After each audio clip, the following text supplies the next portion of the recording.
Olá, você que nos acompanha, este é o Fono no Recreio.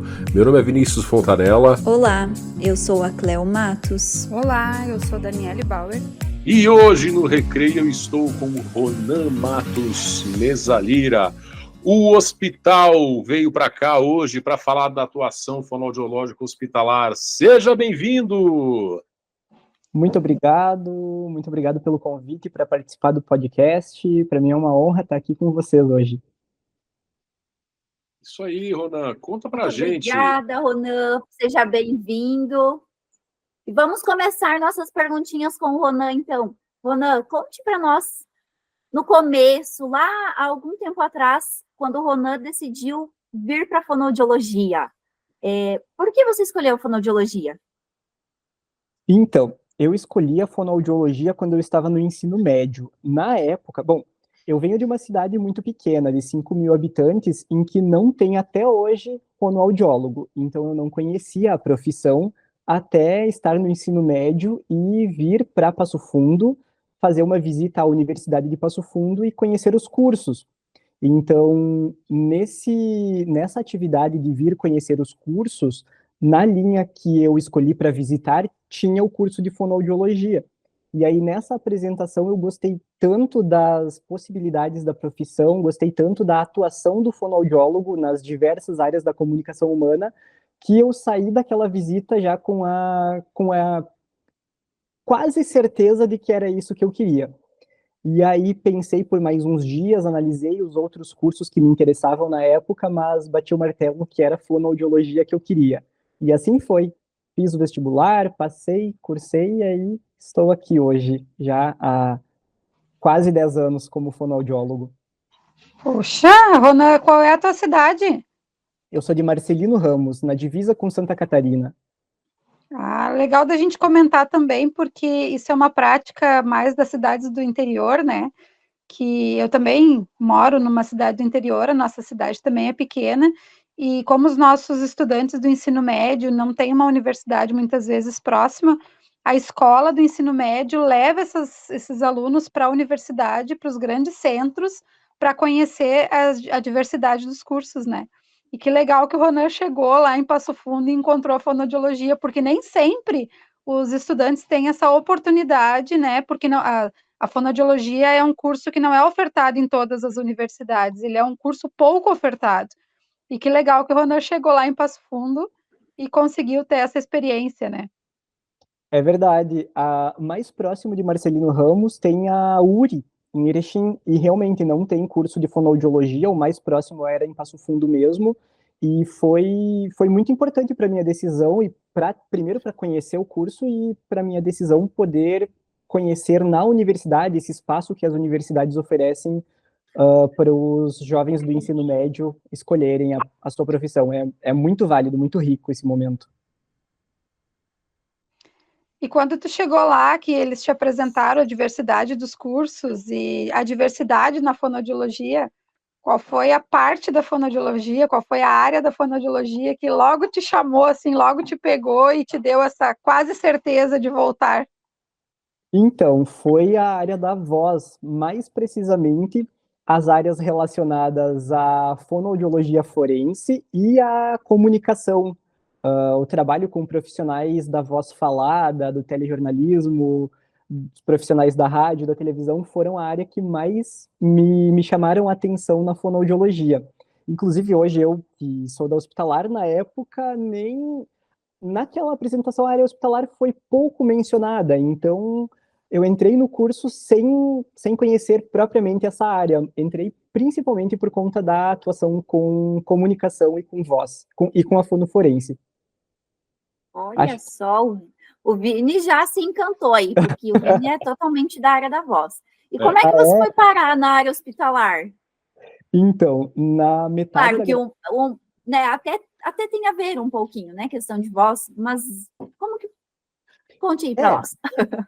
Acaba destoando bastante dessa parte da comunicação, né, da voz profissional, mas Isso. Aqui no curso da UPF, a fono hospitalar ela é apresentada na metade da graduação, lá pelo 5º semestre. E Na verdade, é um pouco depois, mas nessa época, ali pelo 5º, 6º semestre, abriu o processo seletivo para fazer um estágio no Hospital São Vicente de Paulo, aqui de Passo Fundo, e eu tinha veteranos que eram próximos de mim que faziam esse estágio.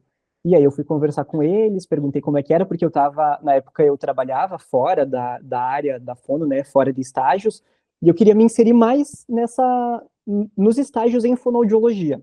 E aí eu fui perguntar como é que era, gostei da explicação deles sobre a atuação no hospital, sobre as atividades desse estágio, me inscrevi e entrei para o estágio. E ali foi que eu tive uma virada de chave assim para a área hospitalar que me fez querer seguir naquela área.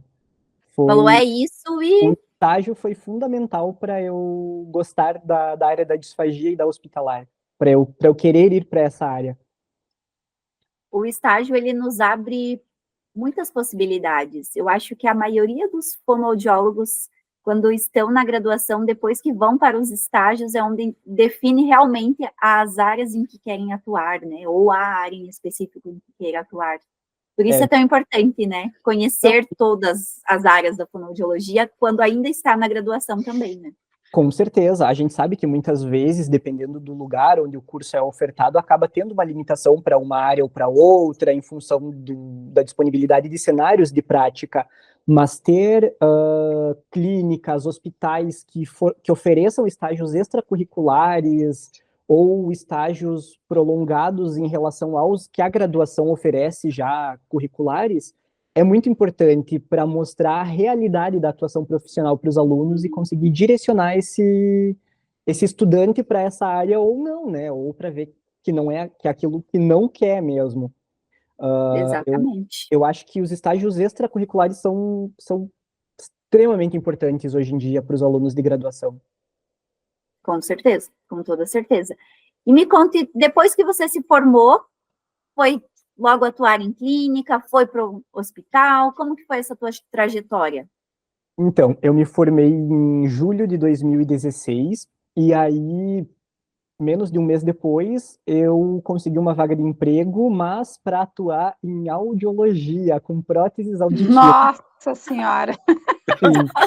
E foi aí que eu fui morar em Juí. A Dani tem um áudio, cara. Ah, é? Eu tenho um ranço de áudio. Os audiologistas que não me escutem.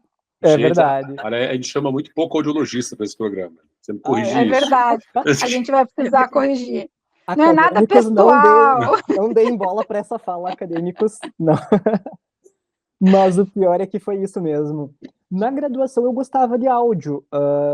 Eu tive pouca experiência na graduação com prótese auditiva propriamente. Foi só uma disciplina que acabou não sendo tão aprofundada, mas áudio de forma geral eu gostava.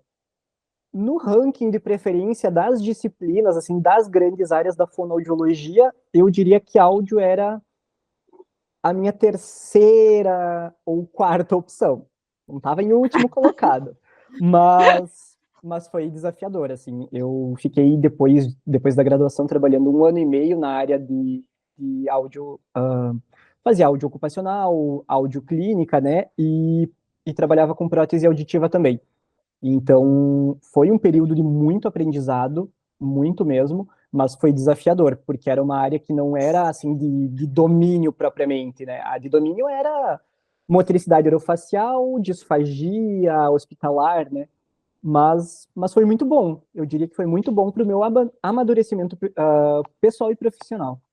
Mas, não, acho que muita gente já passou por isso. Tipo, eu não sei por que exatamente, eu talvez saiba, áudio ocupacional sempre tem vaga, né?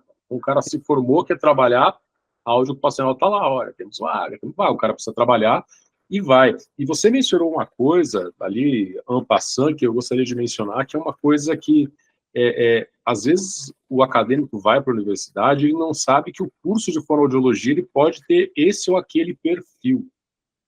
Né? Existem cursos de fonoaudiologia que formam mais audiologistas, cursos de fonoaudiologia que formam mais terapeutas da área de linguagem, né? Então, eu não sei, eu acho que o curso que eu fiz, ele formou pessoas muito diversas, né? Agora, é uma coisa interessante, não é a primeira pessoa que mencionou, você falou de leve, mas acadêmicos, vejam lá, porque acadêmicos e pessoas que querem fazer faculdade, o que essa faculdade está formando? Porque tem uma faculdade aqui perto, o pessoal fala, não, ali o pessoal foca bastante na área da linguagem, então quem sai dali sai para trabalhar com a linguagem, porque não sei se o professor ganha, a gente fala, né, que o professor roubou o aluno, o professor ele veio para essa área, mas eu roubei, tá?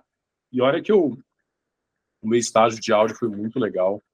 Eu tive, quando estava a oportunidade de fazer, a Cléo também, quando estava fazendo estágio de áudio, ir para o EIA, olha que a audiologia balançou meu coração, hein? Ela tem um lugarzinho fortes. No coração, mas não é ainda a preferida, né? Eu vou dizer, eu não digo assim, dessa água eu não beberei. Assim, para áudio, não digo, porque eu acho essa questão de prótese auditiva uma coisa bem interessante. Como negócio e tudo mais, né? Como empresário, né? Eu acho isso uma área bem interessante. Tá? E também agradeço muito a pessoa, a doutora Jaqueline, daqui da minha cidade, que me apresentou, que abriu as portas do estágio para mim aqui, onde estagiei, que me apresentou com muito carinho e oportunidade. Eu espero ter devolvido em empenho ali, ou seja, a bondade que ela teve me receber, eu espero ter devolvido com trabalho lá também. Né? E me diz uma coisa, nessa trajetória ali do hospital, eu não sei, eu tenho a impressão que o hospital ele é muito ame-o ou odeio. Será que é isso? Eu vejo que sim, porque o hospital, ele foge daquela ideia de consultório, né? Que você está ali num ambiente controlado, então no hospital você tem pacientes, tem desde o teste da orelhinha, com os pequenos bebezinhos, até aquele paciente crítico da UTI que está se encaminhando para um processo de óbito. Então, tem pessoas que acabam tendo mais receio de trabalhar em hospital, que tem uma contra-transferência negativa com o ambiente hospitalar, seja por experiências pessoais ou justamente por não gostar, por aquela ideia de que o hospital é um lugar de doença, né? E quando a gente vem da graduação, geralmente voltada para atuação em consultório, a gente vem de uma realidade de reabilitação, de melhora de pacientes estáveis. Então, eu acredito que o hospital, por estar no imaginário das pessoas como um ambiente de doença, um ambiente crítico, mais caótico, realmente desperte muitas vezes resistência. Mas, em contrapartida, como você falou, para aquelas pessoas que não têm essa imagem do hospital, é amor puro, que é o meu caso. Eu sou muito realizado na área hospitalar. Desde que eu conheci a atuação fonoaudiológica no hospital, eu me encantei e eu disse, é ali que eu quero ir. Tanto que depois, nesse período, trabalhando com áudio ocupacional, eu fiquei à procura de residências, ou de vagas, ou de residência, né, na área hospitalar, para retomar, né, para me direcionar para essa área, que era a área que eu realmente tinha como objetivo profissional. E você fez residência? Fiz residência em urgência e emergência, com ênfase no intensivismo. Então, foi 1 ano na emergência e 1 ano no intensivismo. E a residência você fez no HC? Sim, fiz no HC aqui em Passo Fundo mesmo. Foi a primeira turma que abriu aqui em Passo Fundo. Não tinha até então residência com vaga para fono em nenhum dos 2 hospitais.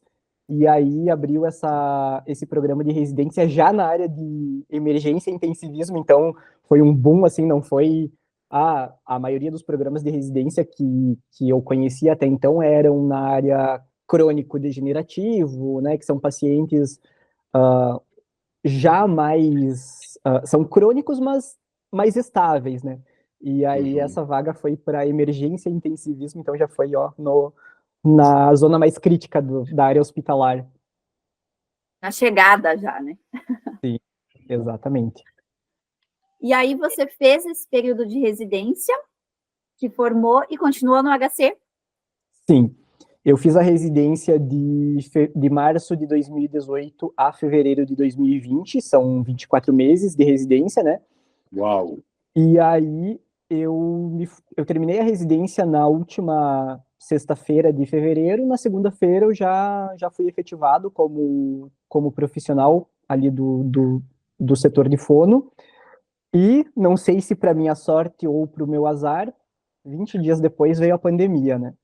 E aí eu fiquei... Eu ia perguntar isso agora. Eu também. Começou a atuar bem na época de pandemia. Eu estava com o Covid na ponta da língua, a gente está fazendo um transmitimento de pensação. Sim. E urgência e emergência na época de Covid. Conte essa experiência para nós também.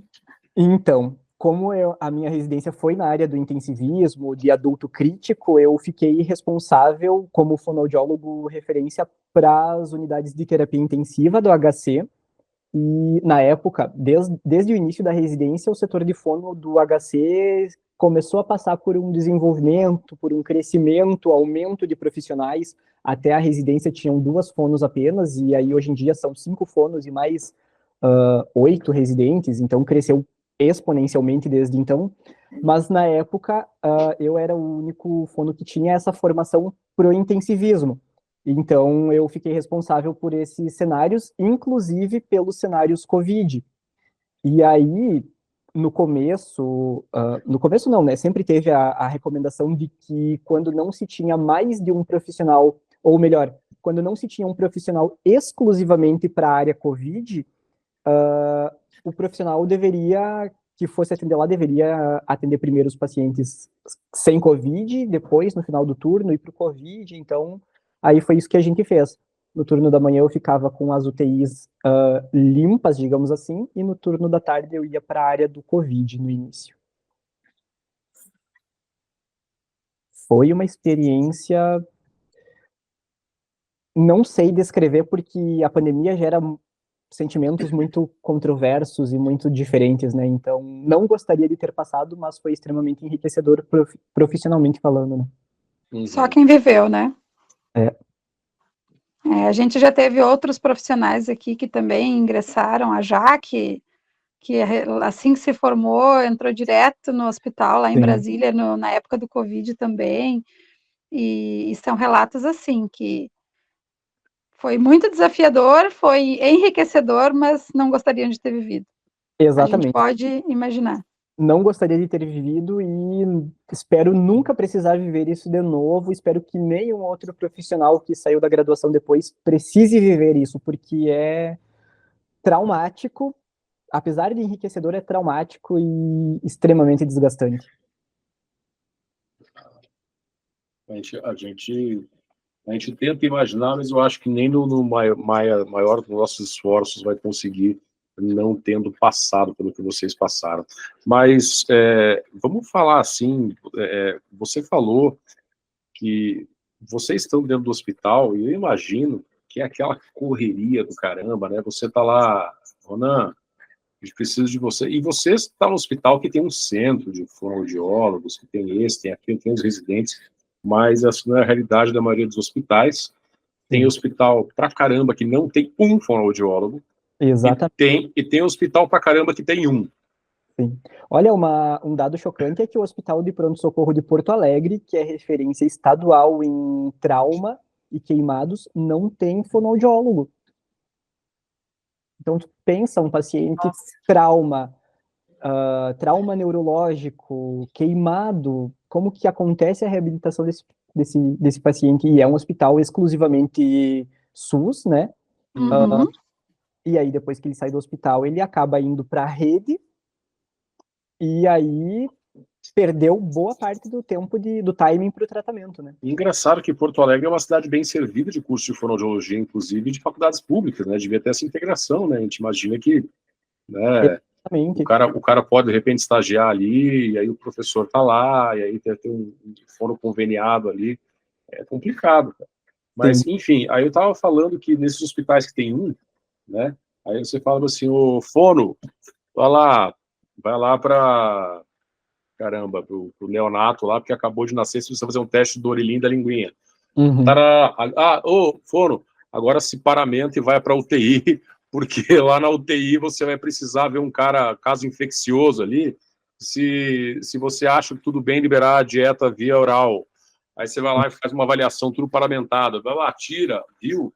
o queimado, chegou um queimado ali, pegou a área de cabeça, pescoço, boca ali, e Tem que dar conta de tudo, né? aí você tá lá, correndo para lá e para cá, né? Mas Sim. no meio dessa correria, imagino que, novamente, um hospital que tem mais profissionais, seja uma coisa bem mais bem organizada, com certeza será, mas um caso assim que você falou também de questões de pessoas em processo ativo de morte também, né?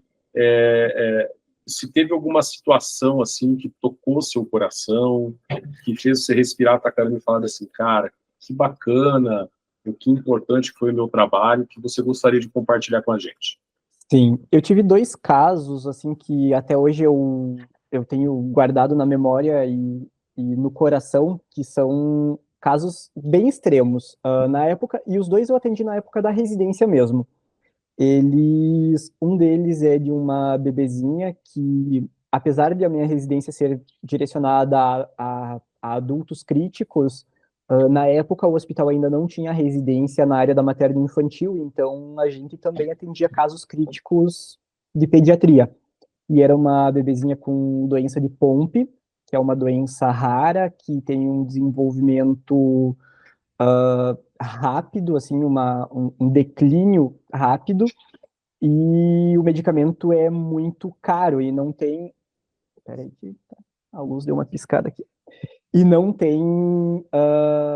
É muito difícil de conseguir via SUS o medicamento. Então, esse caso foi um caso que eu atendi desde a internação da criança, em que ela precisou de avaliação da deglutição, estimulação tanto das questões orofaciais, da deglutição, quanto da linguagem, porque era uma criança de aproximadamente 1 ano que estava em fase de desenvolvimento, então precisava de toda uma estimulação de linguagem, de estimulação motora, cognitiva, e foi um caso que eu atendi e que o desfecho final acabou sendo realmente o óbito, mas que... Peraí, deixa eu desligar essa luz aqui, que vai ficar piscando, vai piorar. Mas que, apesar do desfecho, durante o processo de atendimento, de trabalho com essa criança, foi muito gratificante de poder ver os pequenos ganhos que ela teve durante os atendimentos, porque ela já chegou com muitas perdas, né, perda de eficácia da deglutição, e aí ver os ganhos que ela teve nesse período de atendimento e ver o quanto aquela família ficou feliz, o quanto aquela criança mesmo conseguiu ter momentos bons, né, mesmo no processo de adoecimento, foi muito gratificante e ficou marcado na minha memória, porque como eu não atendo muito o público infantil, aquele foi um dos casos que me marcou, sabe? Diga. E o outro foi de um paciente adulto com doença de Kennedy, que é uma doença neurodegenerativa, que eu atendi no R2 quando eu estava na parte do intensivismo. Ele tinha se colocado em cuidados paliativos. A doença de Kennedy também ela é neurodegenerativa, mas o cognitivo fica preservado até o último minuto. E aí ela tinha se colocado em cuidados paliativos, mas no momento da insuficiência respiratória, aquele paciente pediu para ser intubado, ele desistiu dos cuidados paliativos. Ele foi intubado, ele foi para UTI, não foi possível extubar, então ele foi traqueostomizado, e ele não conseguiria sair da traqueostomia, porque ele tinha perdido musculatura respiratória, né? E aí eu atendi ele, e ele estava com o cognitivo preservado, então ele pedia: o meu maior sonho é conseguir falar. E aí a gente começou a trabalhar com ele para adaptar uma válvula de fala na ventilação mecânica, conseguimos retomar a comunicação verbal. E aí, quando ele começou a falar, quando a gente atingiu um sonho, a gente estabelece outro sonho, né? E aí ele falou: o meu sonho agora é conseguir comer. E aí o desafio é um pouco maior, porque um paciente permanentemente na ventilação mecânica, com uma doença neuromuscular progressiva, é difícil.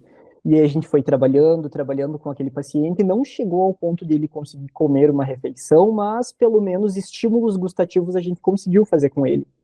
E aí ele chegou num ponto de melhora clínica, foi para um residencial, E aí, um tempo depois, a gente recebeu a notícia pela família de que ele também acabou indo a óbito depois de um tempo, mas que também me marcou porque justamente foi um caso extremamente complexo e que a gente conseguiu devolver as duas principais demandas dele, né, daquele momento, que era falar e comer.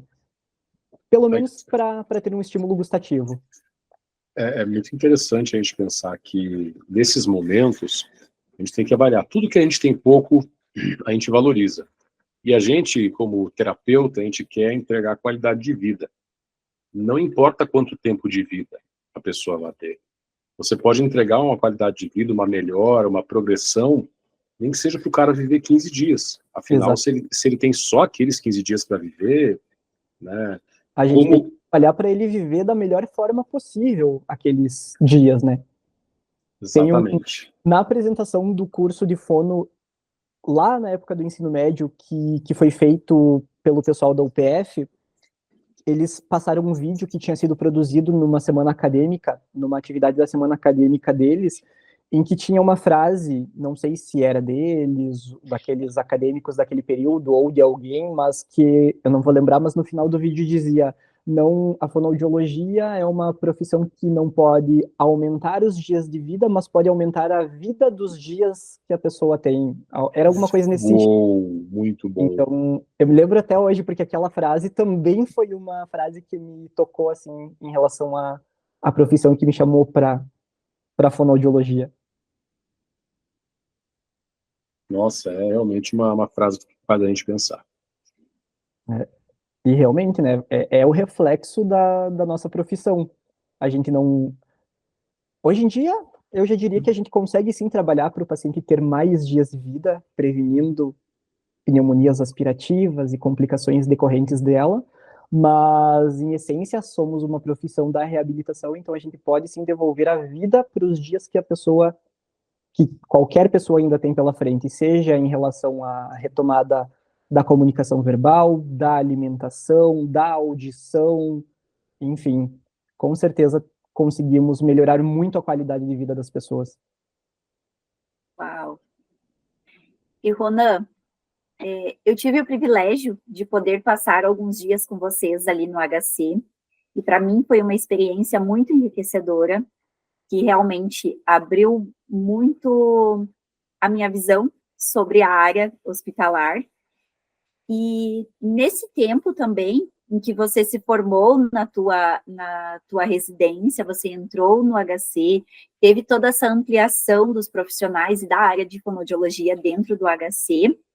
Hoje, você é um dos preceptores dos residentes de fonoaudiologia. Conte um pouquinho para nós como é essa experiência, como que funciona esse projeto.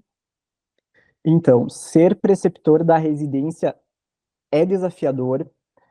Na verdade, preceptor de qualquer pessoa em formação é extremamente desafiador e enriquecedor, porque a gente tem contato com alunos, com graduandos, com residentes que têm ideias novas, que têm uma sede de trabalhar, de atuar, de fazer, de conhecer.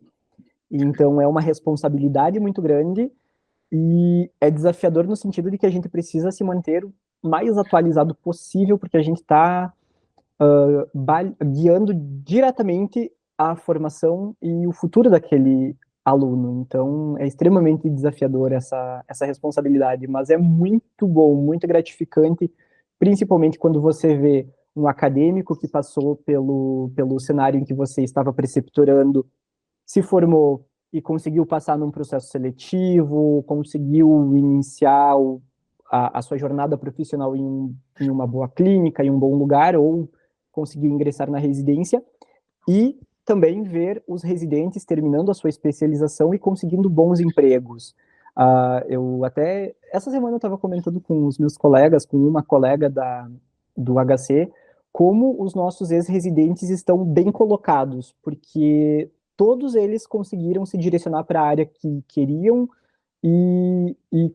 estão trabalhando a todo vapor, especialmente hoje que a gente tem uma escassez de fonoaudiólogos aqui na região. Então, eles estão trabalhando a todo vapor aí, construindo a carreira, e é muito gratificante olhar para essas pessoas e ver que a gente pôde contribuir com aquela formação, com aquele amadurecimento profissional e também pessoal, e ajudá-la a chegar onde ela está hoje. Então, é extremamente gratificante. Eu imagino, e para eles também, eu imagino que seja, né, desafiador também, porque esses dias que eu passei ali com vocês, a gente não para, né? Sim. É de um lado e para o outro, e como que funciona para os acadêmicos, que eles têm a oportunidade de fazer estágio, e para os já formados em fonoaudiologia que queiram ingressar em uma residência, como que eles podem se inscrever? Como que funciona essa questão do projeto de residência?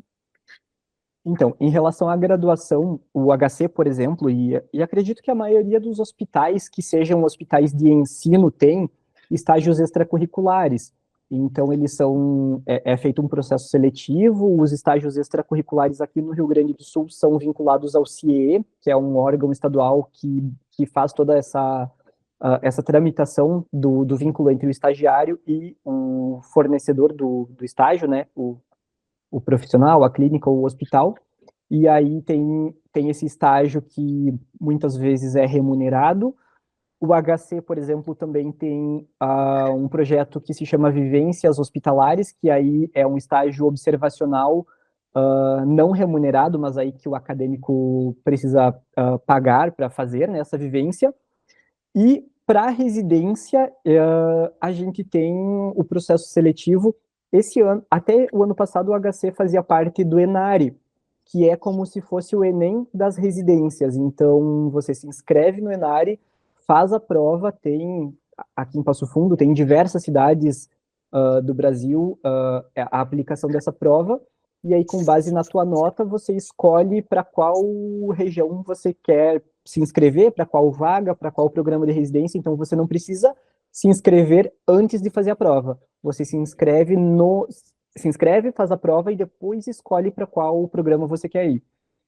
E esse ano ainda está incerto se o HC vai participar do ENARE ou se vai fazer um processo seletivo próprio novamente, mas todo segundo semestre, geralmente entre final de setembro e dezembro, acontecem aí o período das inscrições, do processo seletivo para ingresso em março do ano seguinte na residência. E aí, com duração de 2 anos, né, o residente ele ganha uma bolsa do Ministério da Saúde, então ele cumpre uma carga horária total de 60 horas semanais, dividida, né, não são 60 horas de prática, porque seria extremamente exaustivo, mas não que não seja, né, mas são 38 horas de prática hospitalar, 10 horas de atenção básica e 12 horas de aulas teóricas durante a semana. E aí, os residentes recebem uma bolsa que, atualmente, o valor bruto é 4.300, 4.400, algo próximo desse valor. Tem os descontos, né, de INSS, então o valor líquido fica em torno de 3.900, e aí ele recebe mensalmente essa bolsa por 2 anos até finalizar a residência. A residência em si, ela é um cenário de aprendizado em prática. Então, muitas vezes, quando os residentes entram nessa jornada, eles não entendem muito bem qual é o seu papel no hospital. Então, as primeiras semanas, o primeiro mês, são de compreensão do papel do residente dentro daquela engrenagem, né? Então, a residência, o residente ele está aprendendo, tendo aulas, tendo explicações durante a sua prática, mas também está trabalhando, ele está recebendo um pagamento por isso, né? Diferente de uma pós-graduação que você paga para aprender, ali você recebe para aprender, mas também para botar em prática aquilo que você está aprendendo, justamente como uma forma de retribuição, digamos assim, ao SUS, que é quem disponibiliza as residências, né, e a bolsa das residências. Uhum. Renan, me tira uma dúvida. Esse programa que a Cleo participou, eu tenho uma dorzinha no meu coração, porque eu sou apaixonada por hospital também, e na época eu não consegui, e logo em seguida a gente se formou e tal, né? Esse programa é só para graduandos ou para profissionais que estão fazendo pós-graduação na área hospitalar também podem participar? Então, esse programa especificamente ele é só para graduandos, mas tem a possibilidade, mas daí tem que fazer todo um contato com o ensino e pesquisa do hospital, de fazer uma vivência, uma visita técnica ao setor para quem já é graduado. Então, mas aí tem que ser solicitado por outro meio, não é por esse processo de vivências observacionais. Ah, mas já é uma pontinha de esperança. Com certeza. Ainda mais para a Dani, que está aí tão pertinho, Ronan. Quebra esse galho aí para Dani. Nós vamos ter que conversar, Ronan. Claro, depois do podcast. Faz um 3 cantos ali, cara. Depois do podcast, nós vamos ter que combinar, Ronan. E a gente pressiona aí para os trâmites para conseguir, para viabilizar. Combinado, Dani, então. Ela pode fazer aquele almoço de vó para você, entendeu? Com pão com chimia. Depois, coisa boa. Um café colonial aí, né, cara? Ainda mais que ele já conhece a região para vir aqui para a fronteira para já, né, Ronan? Isso. Né? Então, viu? Já arruma um 3 cantos e já coloca essa mulher fazer uma visita técnica, porque ela vê o hospital, ela chega a suspirar. Olha só. Então, venha conhecer, porque tenho certeza que você vai se apaixonar ainda mais pela área hospitalar. Com certeza. E as duas, elas entraram na faculdade, não era a ideia delas ir para o hospital também, viu? Nem a Dani, nem a Cleo. É verdade. Qual que eu entrei na faculdade pela áudio, né? Eu entrei pela linguagem.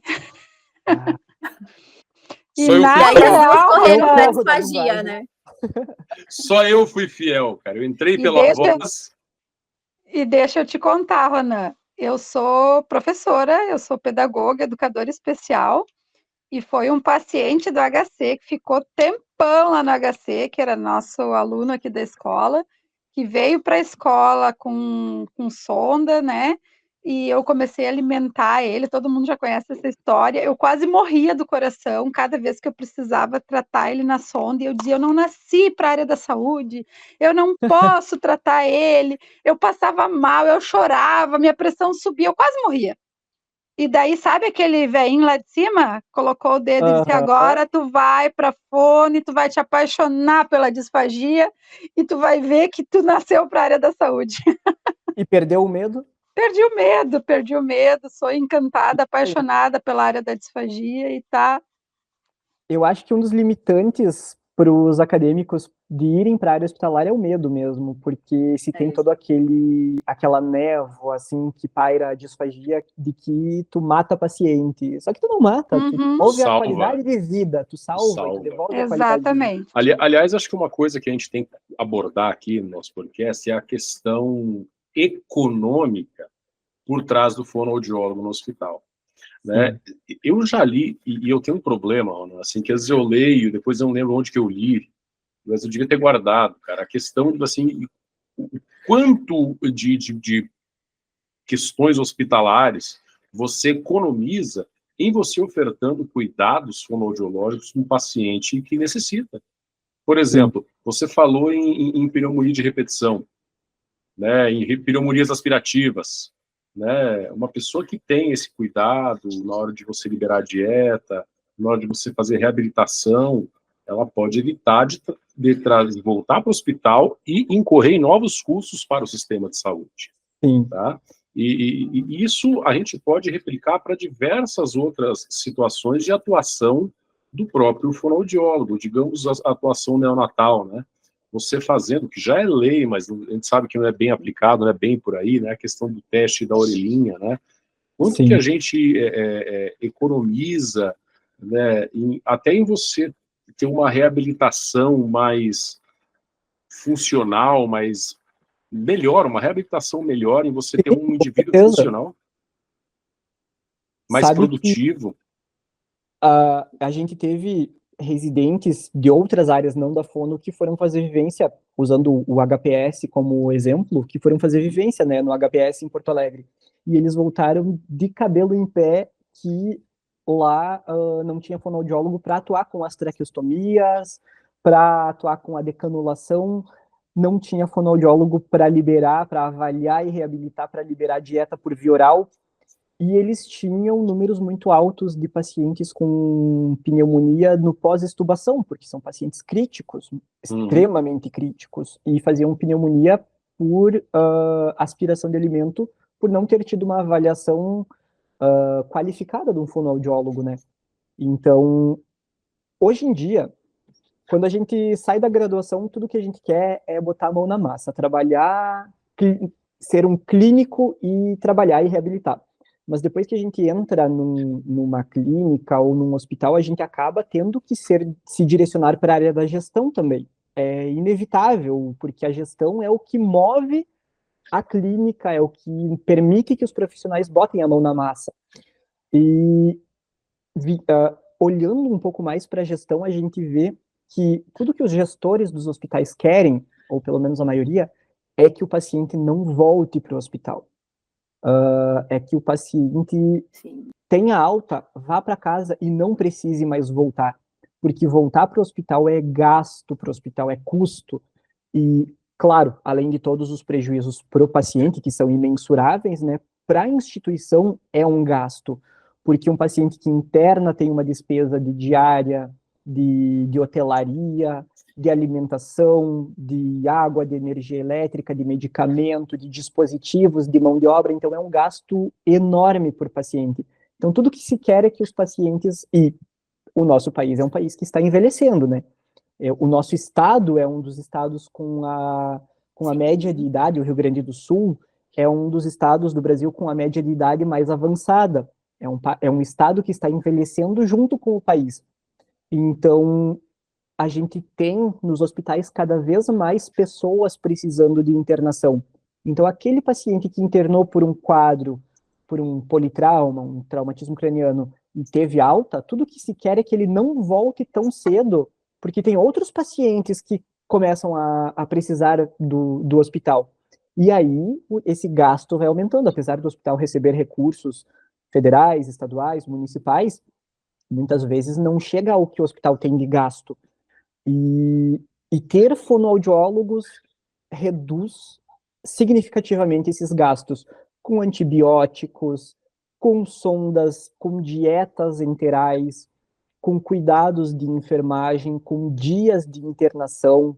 Existem alguns estudos que mostram, que trazem esses valores. Agora eu também não vou lembrar de cabeça, mas essas são as principais frentes que um fonoaudiólogo inserido no hospital consegue promover de economia para o hospital.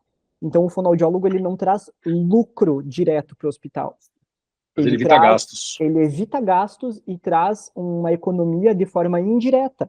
Porque no momento que eu tenho um paciente que uma antibiótico terapia por uma pneumonia aspirativa é no mínimo 7 dias. Então, são 7 dias a mais de internação. Nesses 7 dias, o paciente vai estar ocupando um leito que poderia estar sendo utilizado por outro paciente, vai estar ocupando energia, água, dieta, medicamentos, dispositivos, então, uma série de recursos do hospital. Então, é gasto. Um paciente que broncoaspira e faz uma pneumonia é gasto puro. E aí é que o fonoaudiólogo atua nessa economia. E se eu puser meus olhos para fora do hospital, ele tem um custo social, porque se ele é um cara produtivo, ele não está produzindo se ele está internado. E aí tem o custo para a seguridade social desse indivíduo não produzindo. Sim, exatamente. Né? Então é uma série de custos que o fonoaudiólogo pode diminuir. Né? E outra coisa, você está falando de pneumonia aspirativa, em idade avançada, a comorbidade de pneumonia é absurda, cara. Sim. Eu tive uma situação, eu vou revelar, acho que eu nunca falei isso aqui. Eu estava conversando com uma pessoa que ela gere um pequeno asilo em uma cidade muito pequena aqui no interior, e ela mencionou, ela trouxe um paciente aqui para a cidade, aqui na minha região, Cascavel é cidade grande. Eu não sei qual que é a população de Passo Fundo. Aproximadamente 200 mil habitantes. Não, Cascavel é maior. Ah, então. Cascavel tem quase 400. E aqui para a região, Passo Fundo é cidade grande. Então, você vê, então imagina Cascavel. Então, veio para a cidade grande, aí veio aqui para a cidade grande, e eu percebia que esse rapaz estava tendo um sintoma de presbifagia, assim, sabe? Tomava uma coisinha, eu falei, aquilo que ninguém dá bola. Exatamente, cara. Eu falei, aí tinha que ser um fono chato, né? Falar, viu? Essa pessoa está apresentando um sintoma que ela precisa ser abordado, por quê? Né? Aí eu peguei, e depois, a primeira coisa que a gente fala, a pessoa pode ter pneumonia, e depois, né? Aí a gestora do asilo falou, nossa, cara, todos os nossos idosos, quando eles vão falecer, eles falecem de pneumonia. Sim. Nossa!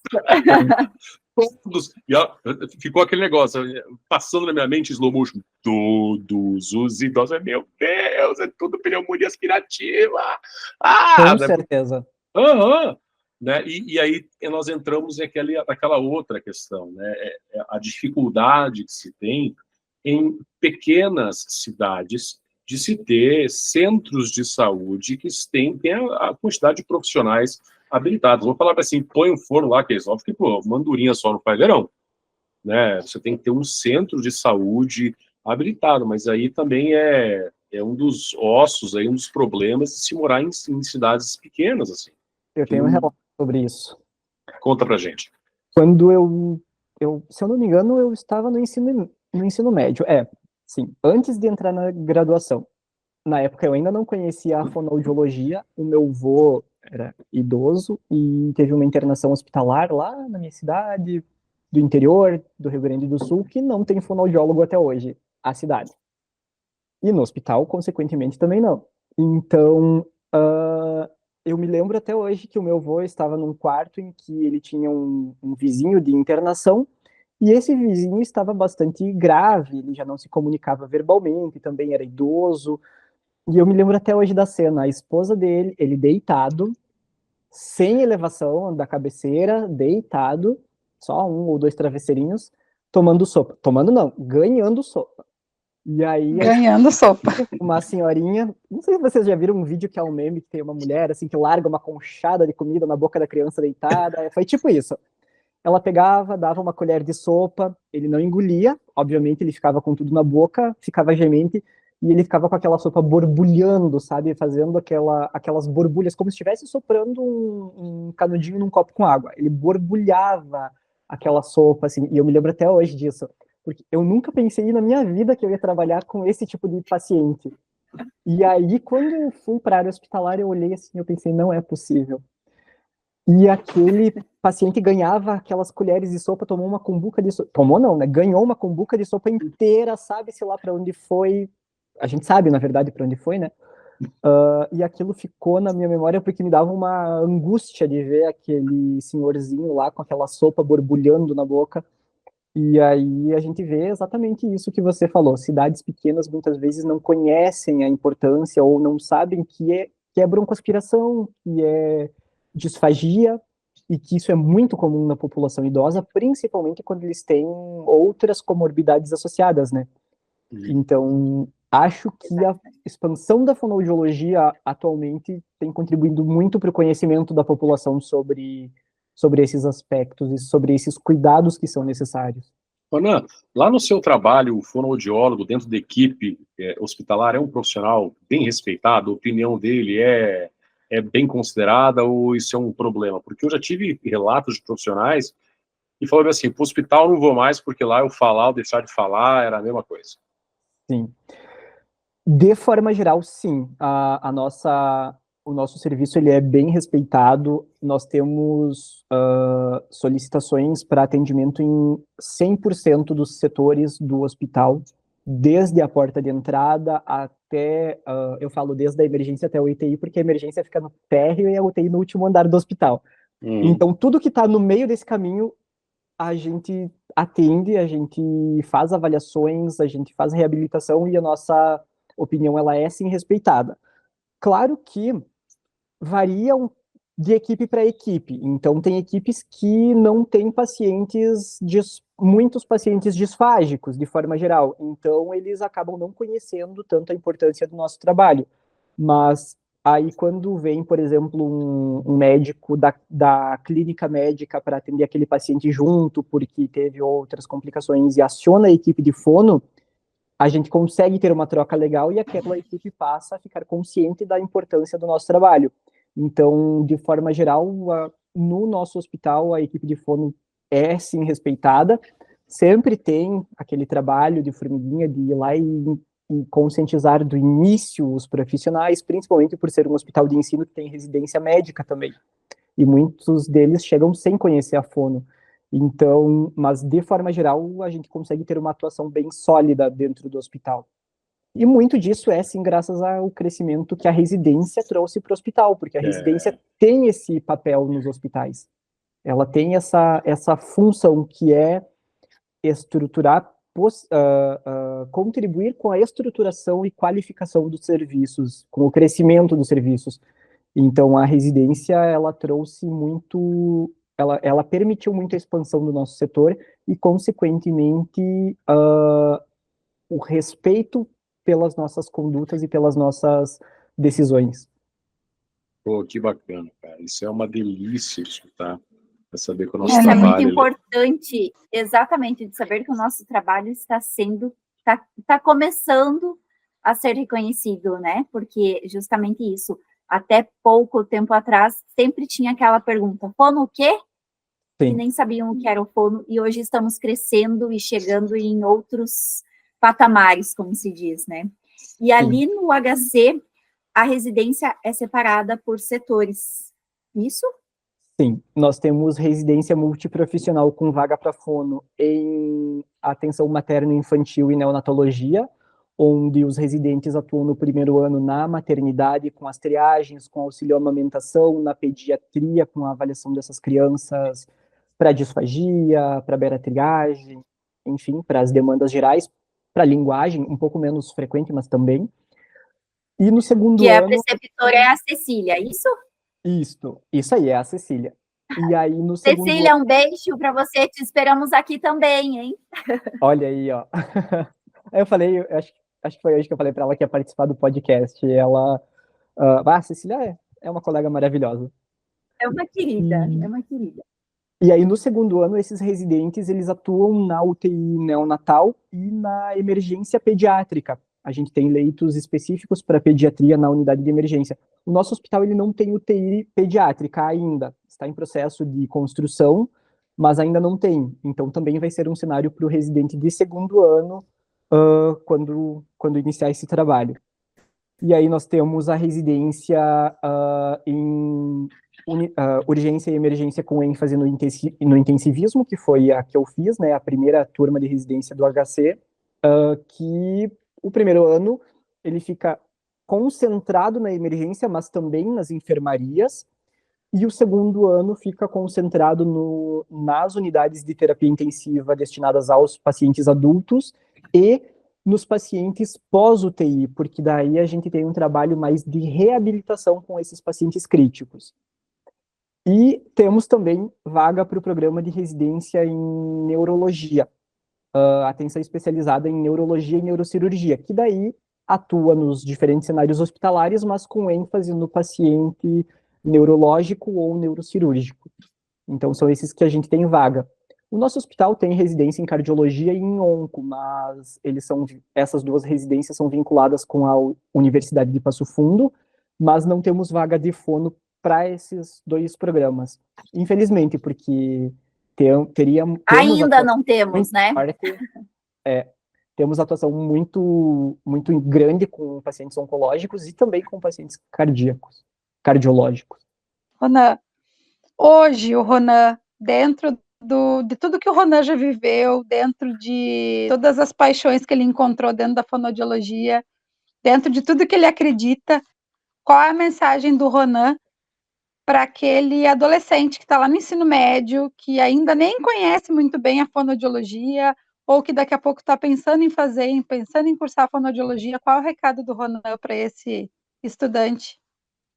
Então, a minha mensagem é: conheçam a fonoaudiologia, conheçam as diversas possibilidades de atuação da fonoaudiologia, porque vocês vão se surpreender com a riqueza dessa profissão e com a diversidade de possibilidades de atuação dessa profissão, e cursem a fonoaudiologia, porque vocês não vão se arrepender. Tem áreas de atuação desde o hospital, em cenários mais críticos, até mesmo consultórios, ambientes mais controlados, ou a comunicação com profissionais da comunicação, que são áreas, do meu ponto de vista, bem distintas. Então, conheçam, cursem, porque vocês não vão se arrepender. Além disso, além dessa riqueza que a fonoaudiologia, dessa riqueza de atuações que a fonoaudiologia nos traz, é uma profissão que está em crescimento e em ascendente valorização. Nós temos, hoje em dia, uma procura muito grande, um reconhecimento cada vez maior da importância dos fonoaudiólogos nos diferentes cenários de atuação, e nós temos oportunidades de trabalho cada vez mais bem remuneradas, com mais qualidade de vida, e que, com certeza, trazem muita gratificação profissional, muito prazer por atuar nessa área e, concomitantemente, com muita qualidade de vida para quem atua na fonoaudiologia. A nossa área, a nossa profissão está em crescimento e é lindo de ver. Que Ronan, maravilha, nós estamos fechando um ano de podcast, né, gente? Daqui uns dias estamos de aniversário! E, Ronan, já passaram muitos fonoaudiólogos por aqui, e de diversas áreas, né? Mas é lindo de ver, é lindo de te escutar, e você traz no teu olhar, no teu jeito de falar, nos teus relatos, a paixão que você tem pela fonoaudiologia. A Cleo e a Lari tiveram o prazer de estar lá com você. Eu ainda vou estar lá, nem que seja para uma visita técnica ou para um cafezinho, mas Isso assim, aí. ó... Tá isso aí. Que o controle de infecção não nos ouça, mas tem cafezinho na nossa sala. Vamos lá. Uhul! Tá garantido o cafezinho. Mas assim, ó, que bom se todos os hospitais tiverem um fonoaudiólogo com o amor que você tem, com o cuidado que você tem e com o profissionalismo que você traz aqui para nós nessa noite, enriquecendo o nosso trabalho aqui do podcast e difundindo a fonoaudiologia com tanta responsabilidade, com tanto compromisso e com tanta ética. Muito obrigado pelas palavras. Eu realmente sou um apaixonado pela fonoaudiologia, sobretudo pela fono hospitalar, porque é uma área que a nossa atuação é muito... As outras também, mas a fonoaudiologia hospitalar é uma área que a nossa atuação é muito, muito, muito importante para a reabilitação dos pacientes, e é uma área que, quando tu vê o resultado do teu trabalho, ela te dá muito prazer, muita satisfação em ver a reabilitação do teu paciente. E é uma área que está em expansão. Então, eu sou um grande entusiasta da residência, da qualificação profissional e da ocupação dos espaços pelos fonoaudiólogos. Quando eu entrei na residência, eram apenas 2 fonoaudiólogas com pequena carga horária, então elas atendiam onde chamavam. E não chamavam em todos os cenários, chamavam nos cenários-chave, né, nas enfermarias, na maternidade, UTI neo e UTI adulto. Com a expansão, com a chegada da residência, com a expansão do setor, a gente conseguiu estar em 100% dos cenários hospitalares e conquistar esse reconhecimento. E isso é lindo de ver, porque hoje em dia, mesmo tendo uma equipe gigante, eu considero a equipe do nosso hospital gigante, pelo porte do nosso hospital. Com certeza. Então, somos em 5 fonoaudiólogos e 8 residentes, e mais os estagiários. Mesmo sendo uma equipe gigante, a gente não dá conta da demanda, porque esse reconhecimento faz com que as pessoas nos acionem, solicitem avaliação, atendimento. Casos que antes passavam sem ser vistos, como, por exemplo, um idoso que, mesmo que não esteja engasgando, tem dificuldade para mastigar comida sólida. Hoje em dia, o fonoaudiólogo é acionado para avaliar esse profissional. Antigamente, não. Antigamente vai, deixa de lado ali o bife, come só o que conseguir. Então, quando a gente consegue mostrar para as pessoas, para os colegas, o nosso trabalho e a relevância dele, a gente ganha esse reconhecimento, e é muito bonito de ver essa trajetória acontecer no cenário em que tu está inserido, no hospital que tu fez uma parte da tua formação e ficou efetivado. Então, acho que muito do meu brilho nos olhos pela fonoaudiologia é por ver que a gente tem ainda mais espaços a conquistar e tem muita qualidade de vida a devolver para as pessoas que precisam da nossa profissão. E é muito bonito de ver isso acontecer. Nossa, que relato incrível. E com essas palavras, eu gostaria de ir encerrando o nosso episódio de hoje, não sem antes agradecer muito esses depoimentos incríveis que você nos trouxe hoje, Ronan. Parabéns aí pelo seu trabalho. Muito obrigado por ter cedido o seu tempo para a Dani, para a Cléo e para a gente. E, claro, para a fonoaudiologia brasileira, porque isso fica gravado, né? Aí, a gente quiser para sempre aí esse relato que você fez hoje. E, pessoal que nos acompanha, gostaria de pedir que você ficasse ligadinho, temos na nossa programação muita coisa boa para vir ainda nas próximas semanas. Fique de olho nos nossos próximos episódios e também assista os episódios anteriores, porque tem coisa muito bacana. E, como sempre, eu vou encerrando dizendo para você que eu vejo você no próximo episódio. Grande abraço!